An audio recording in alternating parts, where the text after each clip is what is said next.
Man, look, Boosie and Vlad did an interview last week. They brought up Tangie Swanson. Now, man, you did an interview a few months ago, brought up Tangie Swanson. From Vlad interview, they said like she was a serial killer. Can you break down how you knew her? You know what I'm saying? Bro, I know she wasn't no serial killer. Yeah. But South Baton Rouge probably full of serial killers. But nah, bro. Like, I mean, I'm gonna put it like this. If serial killer what gotta be said for recognition or for some people in Baton Rouge to get a slice, I ain't gonna doubt it or I ain't gonna knock it. But for the record, no, Tangie wasn't no serial killer, man. Tangie was just, Tangie, bro, like I said, bro, Tangie just was a pretty bulldog. Mm-hmm. That was too pretty to be a bulldog. And so she had a complex that made her wanting to be hard, tough, fight, get hit in the mouth, all that, you know, like the whole, it wasn't just about no simple do this like this. No, man, Tangie came up on the streets. Well, I know she probably was in the bottom or something for a little while, but Tangie came up 17th Street, the apartments, you know, Spain Street in that area, you know, in and out of jail. Yeah. But her mom, Miss Sandra, like I told you last time, that was the one that embraced me and her brother, D. So I was more so having to prove myself to Tangie because she wondered why I'm always at her house or at her mama house or riding with her mama or why her brother looking out for me or, you know, things like that. And, you know, and I just was an old little black kid from Detroit. So with that being said, like Tangie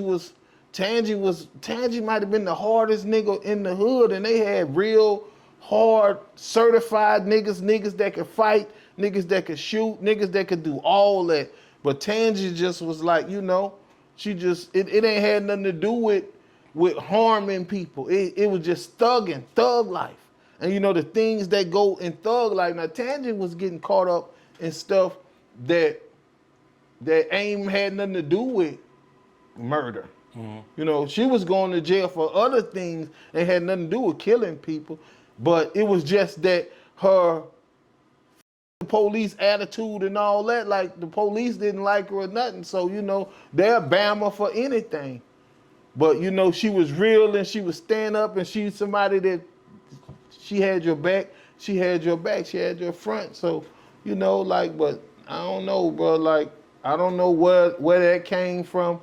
But, you know, like, I knew Tangie person. Like I say, I earned my stripes the real way from Tangie Swanson, Fred Hayes, you know, Preston, Heine, you know, like Lee Lucas, all them was 17th Street. You know what I'm saying? So, you know, that's where when I came from Detroit, like where it all originated from. You know, 16th was like the gutter, the trenches, and 17th was like a little bit of breath of fresh air because they had apartments. And, you know, by me being from Detroit, I didn't know nothing about housing authority or nothing because in Detroit, we were too poor for housing authority. So I didn't know nothing about that. Mm-hmm. So I didn't know that these people was living free in these apartments and all this because in Big D, it was $100 a month. But it wasn't nothing but like a one-room apartment. Yeah. But we had to pay rent or we was homeless. And, you know, I done been homeless and all that, man. So, you know, shout out to 17th Street Apartments because I spent the night in Buku People Apartments. Mm-hmm. You heard me? Like, I was the number one enemy on the apartments list. What do you mean by that? You know, like, see, apartments came with not welcome on the property list. bad guys. You'll get put out if this person, you know, at your apartment. Me, I was the top nigga on the list. As long as I was around them and was in apartments every day. So Tangie wasn't a serial killer.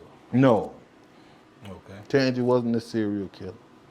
Man, look. But if that's what it take to get her a DVD, because I know her mom well, she ain't rich. Yeah. She can use some money. I know her daughter, Tugger, shout out to Tugger. I know her son, Bond. You feel me? They ain't rich. They could use some money. So if they want to conjure up a story to get Tangie's legacy and family some money, I'm all for it. I'm all for it. Because that's what I believe is all about, helping these people. And a lot of people in Baton Rouge kin to a lot of people that's hurt or gone, that's talked about or mentioned or used up or something. And, you know, you can just look at their people and just keep going. Yeah. I don't know, bro. I don't know.